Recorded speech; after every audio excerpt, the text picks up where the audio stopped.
Bonjour, soyez les bienvenus au Club 700 comme d'habitude. Bonjour, pasteur. Bonjour, et je garde le même plaisir, et le même sourire. Hein? Merci. Alors pour nous, c'est toujours un réel plaisir de savoir que vous êtes là, présent à votre rendez-vous du Club 700 pour vous servir le pasteur Raymond Kofi. Et je suis Massi Domingo. Le Seigneur n'a pas changé, il ne changera jamais. Parce qu'il est toujours fidèle. Tout La à Bible fait. dit que le témoin qui est au ciel est fidèle. Commençons par Eric. Lui était accro à la pornographie. Il se sentait si déprimé qu'il alla consulter qui? Un médecin. Mais à la prescription, qu'est-ce qu'on lui a donné comme médicament? Surprise, suivez. Je me suis réveillé en pleine nuit. Je ne suis pas un gars bizarre, mais je vous assure que j'entendais ces tentations, presque de manière audible. Eric Bledsoe était prisonnier de la pornographie.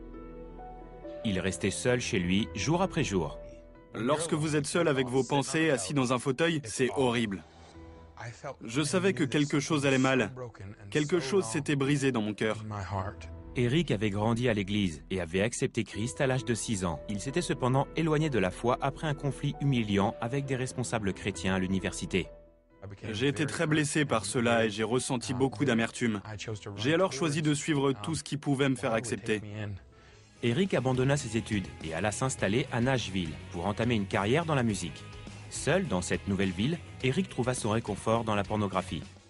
Je ne voulais rien ni personne. Alors je me suis dit que c'était la seule chose vers laquelle me tourner. La pornographie a été un très bon narcotique, parce que j'y trouvais tout ce que je recherchais.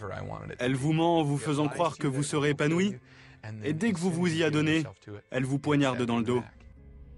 Il chercha aussi la compagnie des femmes et passa sans cesse d'une relation à l'autre.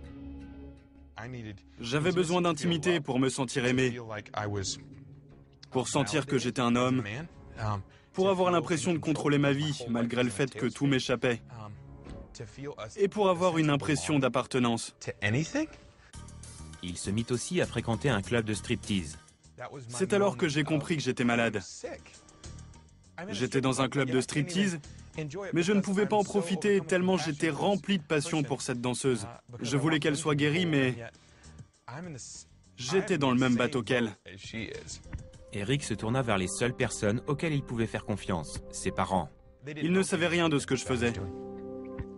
Il y a eu une grande discussion sur mes buts et mes valeurs dans la vie, et ça a été si fort qu'ils m'ont dit « Écoute, nous, on t'aime, mais nous sommes dépassés. Tu as besoin d'aide. » Eric alla consulter un médecin dont l'ordonnance le surprit. Il s'est assis et m'a posé 1000 questions à l'aide de son tableau. Il a commencé par le volet médical, puis c'est devenu de plus en plus personnel et même psychologique. Puis il a dit « Eric, il y a ce que tu crois et il y a ce que tu fais. Et les deux sont en telle contradiction que, et je te parle en tant que médecin, tu perds la raison. Si j'étais toi, en tant que ton médecin, et non pas en tant que pasteur, je pense que la meilleure prescription serait d'aller à l'église. » Eric retourna à Nashville et appela un ami qui devait justement se rendre à une conférence chrétienne. Ce dernier invita Eric à l'accompagner.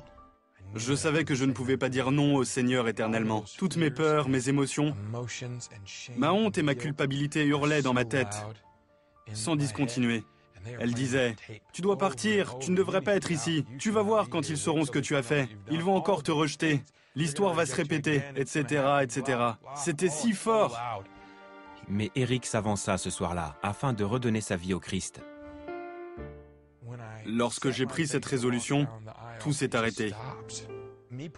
Moi, aller devant pour parler à quelqu'un, il m'a fallu une soumission totale, tellement j'étais allé loin. Eric se mit à étudier la Bible et trouva un homme qui allait devenir son mentor. Si je ne changeais pas, j'allais mourir.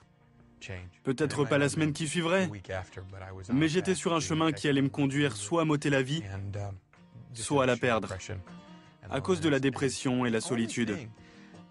La seule chose que j'ai vue et qui fonctionne, c'est de cultiver une bonne relation avec le Christ. Parce que ça devient une expérience bien meilleure que regarder du porno. Être chaste et saint devant Dieu, à un point tel que retourner à la pornographie vous semble une mauvaise blague. Je renouvelle sans cesse ma pensée. Je m'entoure d'hommes et de femmes de Dieu.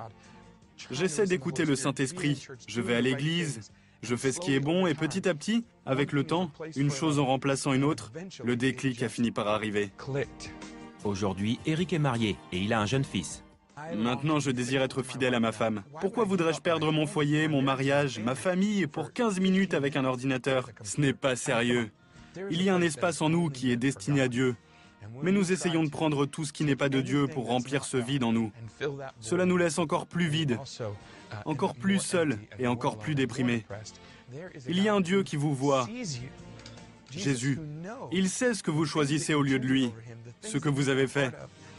Et il est prêt à vous pardonner toutes ces choses. Il a décidé de mourir plutôt que de vivre sans vous. Il y a toujours un remède pour ce genre de situation. De toute façon, en Jésus, il y a toujours une solution. Tu vois, Massi, le problème de plusieurs personnes, c'est que lorsque le cœur est vide, on essaie de remplacer cela avec d'autres choses.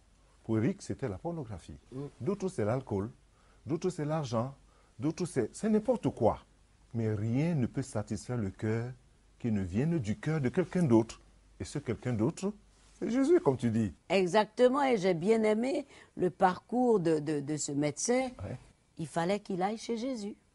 En l'envoyant à l'église, c'était qu'il se rapproche un peu de là où il peut trouver la vraie solution. Alors, lorsque nous parlons et que nous vous montrons ce témoignage, c'est un appel. Des gens ont essayé plusieurs choses. Vous savez, il y a d'autres qui ont dit, j'ai tout essayé dans la vie, mais jamais ils n'ont essayé Dieu. Il faut essayer Dieu. Dieu est la réponse, Dieu est la solution. Ne nous quittez pas. À tout de suite.